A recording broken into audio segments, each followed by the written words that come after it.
Audio Jungle.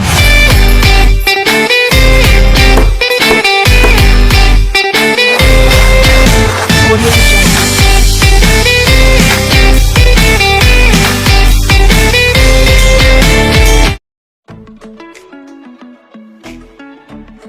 Assalamualaikum warahmatullahi wabarakatuh. Kembali lagi di channel YouTube kami, teman-teman.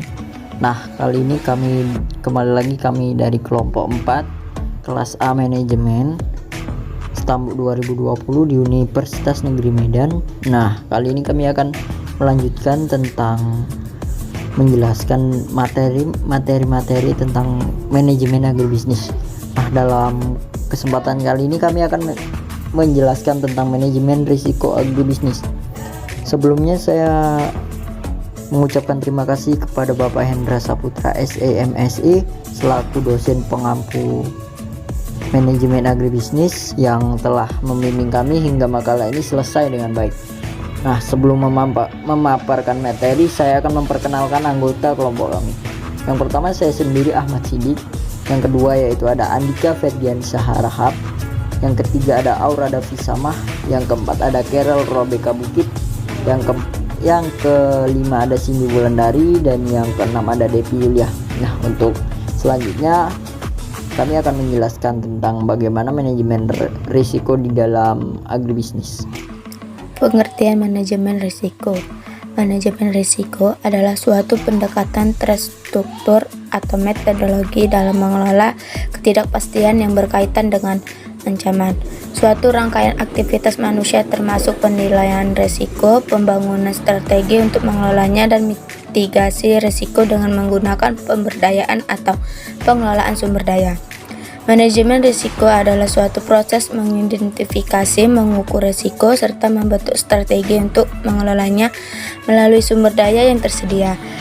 Strategi yang dapat digunakan antara lain mentransfer risiko pada pihak lain, menghindari risiko, mengurangi efek buruk dari risiko, dan menerima sebagian maupun seluruh konsekuensi dari risiko tertentu. Hal ini dapat berupa berbagai jenis ancaman yang disebabkan oleh lingkungan, teknologi, manusia, organisasi, dan politik. Di sisi lain, pelaksanaan manajemen risiko melibatkan segala cara yang tersedia bagi manusia, khususnya entitas manajemen risiko atau manusia, staf, organisasi. Macam-macam manajemen risiko. Yang pertama yaitu risiko berdasarkan sifatnya. Risiko spekulatif. Risiko spekulatif adalah suatu keadaan yang dihadapi perusahaan yang dapat memberikan keuntungan dan juga dapat memberikan kerugian. Jenis risiko spekulatif ialah risiko yang sengaja ditimbulkan oleh yang bersangkutan agar terjadinya ketidakpastian memberikan peluang keuntungan kepadanya. Umumnya tidak bisa diasuransikan. Selanjutnya yaitu risiko murni. Risiko murni ialah sesuatu yang hanya dapat berakibat merugikan atau tidak terjadi apa-apa dan tidak mungkin menguntungkan.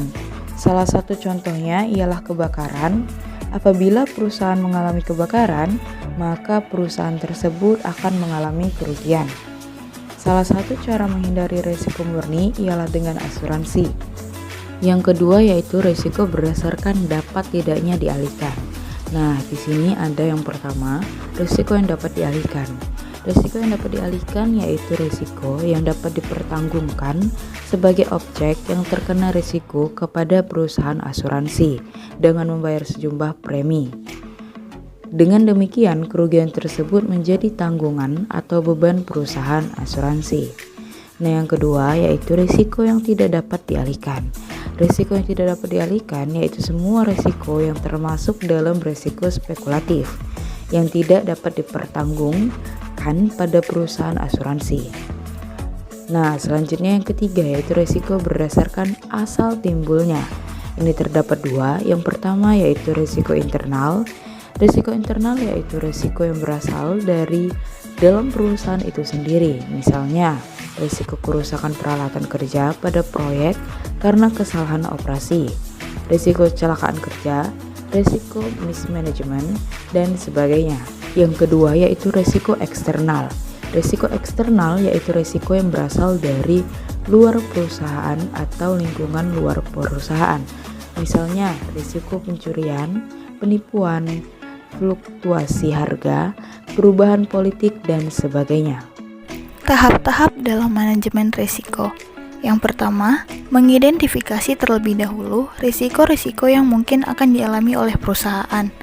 Kedua, mengevaluasi atas masing-masing risiko ditinjau dari severity atau nilai risiko dan frekuensinya. Ketiga, mengendalikan risiko secara fisik atau risiko dihilangkan, risiko diminimalisir, dan ataupun secara finansial, yaitu risiko ditahan atau risiko ditransfer.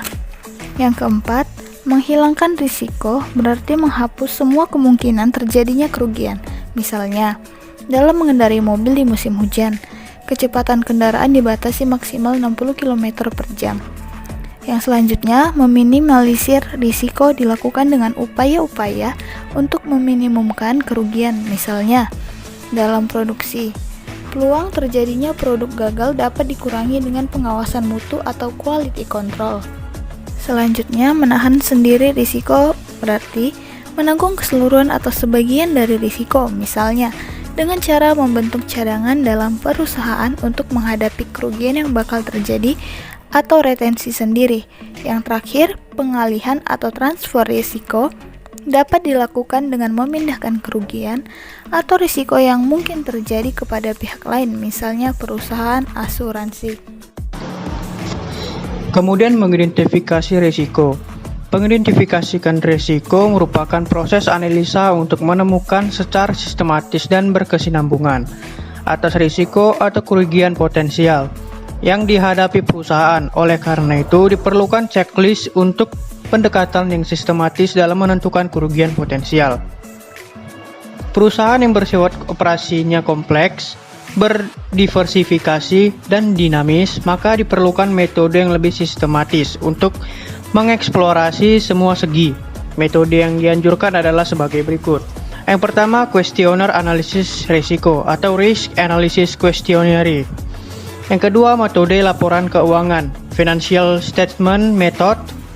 Yang ketiga, metode peta aliran atau flowchart. Yang keempat, inspeksi langsung pada objek. Yang kelima, interaksi yang terencana dengan bagian-bagian perusahaan. Yang keenam, catatan statistik dari kerugian masa lalu. Dan yang terakhir yaitu yang ketujuh, analisis lingkungan.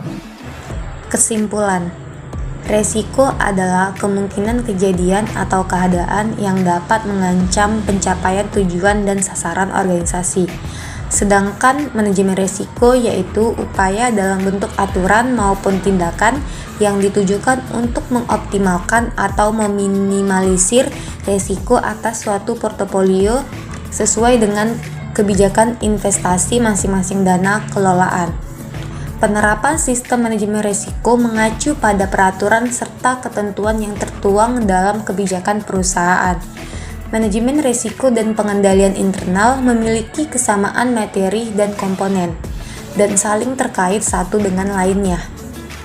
Manajemen risiko yang akan perlu dievaluasi keandalannya.